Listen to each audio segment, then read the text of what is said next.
Hi everyone, this is Jim. Welcome to this Blitz chess postmortem video. This is a postmortem of my Blitz chess game number 152. I was white here. Kicked off with e4. My opponent played the French defense. So let's take a look at this with the opening book. I'm going to leave the chess engine on because it showed some interesting things about the game, I thought.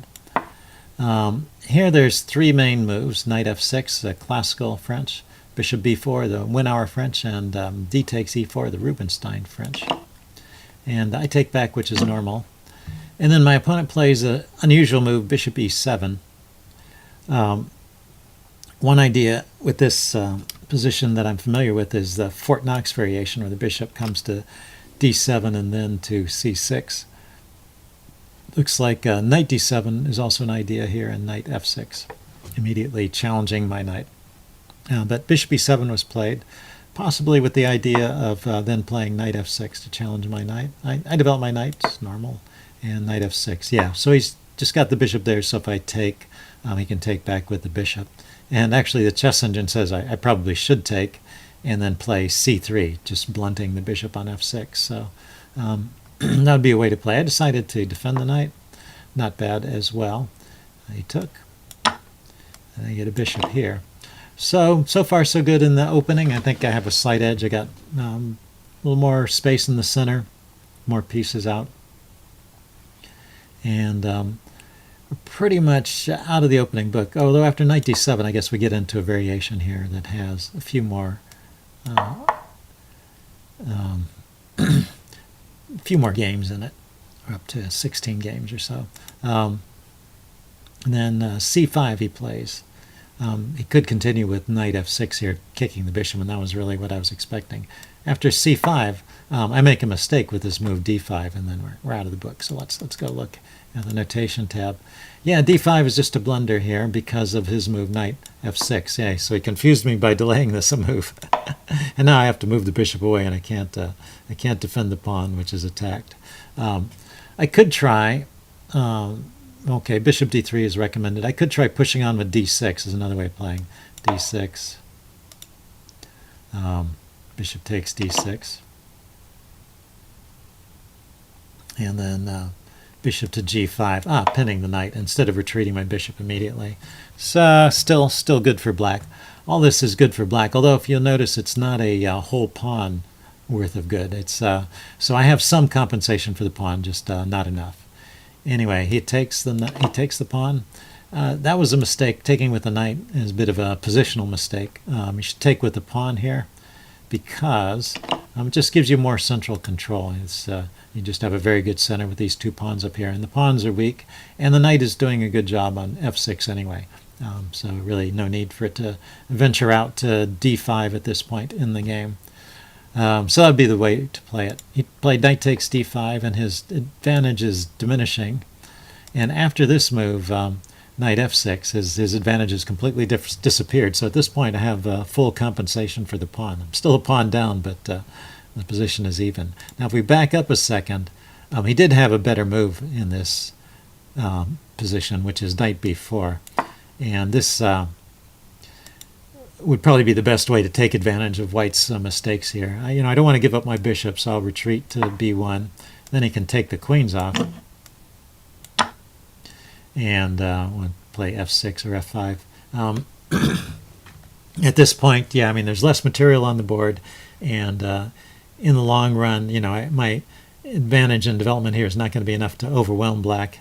And in the long run, he'll get his pieces out, and he'll still be a pawn up, so he can be playing for a win in this line. So that's the way for him to play. So the retreat to knight f6 was a bit of a mistake. And now the game stays in the range of roughly even for a while as we develop our pieces. And this here, moving the queen again probably was not so great. He could have just played bishop d6 to interrupt this threat along the diagonal, or it looks like even rook d8 is a move. The threat with the rook on f8, there's a threat of knight to g6 with a double attack on the rook and the queen. But rook d8 is a way to meet that threat, or bishop d6. They played queen b6, and it's just not as good a spot for the queen. It's a little bit out of the way over there. I keep developing, and I decide to just start bringing my pieces over to the king side. I mean, if you can't think of a plan in any position, that's one thing you should always consider is just moving your pieces or pointing your pieces at your enemy's king and seeing what happens. If you get enough force there, a lot of times there will there will appear combinations that wouldn't be there if your pieces weren't around the king. So knight d7 was played, and it recommends I should just continue developing and improving my pieces with rook a d1 or bishop to c2, also clearing the d file, rather than exchanging. But I took with the idea of getting my queen to g4 here. But he has some good replies to it, including f5. What he played is a decent reply to this. So he's back to where he has some slight edge, and my compensation has waned. But after king h8, okay, we're once again even, until he makes a mistake. So I would say, yeah, this is an even game up until this point, and then after this move, I'm just winning. Except there's one surprise at the end, but we'll get there.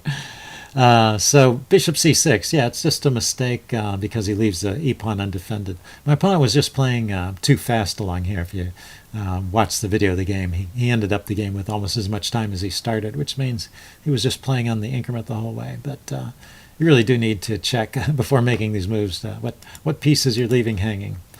And so after a few more moves, I just keep this advantage. I bring my queen in.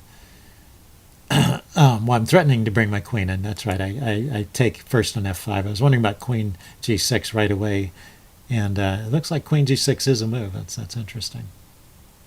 But then I noticed, well, I could just take this pawn, and then queen g6 is an even bigger threat.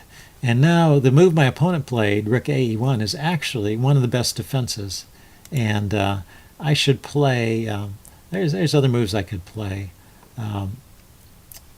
Rook to f1 is a move. King to f1, defending the rook is a move. But I played queen to g6, and that actually would lose. Should lose. It's actually a losing move. So your little puzzquizzle here before your tactics puzzle for this video, before I play the move, so the answer doesn't show up on Houdini here, is why is queen to g6 a mistake? And what does black do after white plays queen g6? Okay, if you haven't got it, pause the video. You should be able to figure this out. This is a basic tactic you'll find in many tactics books. I should have spotted it. I'm embarrassed that I fell for this one. So I played queen to g6 here, and my opponent resigned. And instead of resigning, a better move would have been queen takes e1 check. The king can't move. I take the queen with my rook, and that's checkmate. So that would be game over. Now, if he doesn't play queen takes e1 check, any other move leads to checkmate for me. For example, if he just moves his rook, say, that was one of those moves, then queen h7 is mate in one. If he starts running away with his king, then queen h7 check, king f7, and bishop to g6. A very nice checkmate, taking advantage of all my pieces. The rook is defended by the rook. Well, this piece is not participating. Queen's blocking the retreat, defending the bishop. The bishop is delivering the mate, and this rook is blocking the escape. So a nice little mate there, but spoiled by the fact that instead of mating, I should have been mated after queen g6. So my opponent resigned at this point. So that's another lesson for you. Never resign when you have the opportunity to checkmate first. Or if you think you're getting checkmated, take a look around, take a second look and see if you can deliver checkmate first. Okay, hope you guys enjoyed that. That's it for this video. Leave any comments you have in the section below, and I'll see you again later. Bye.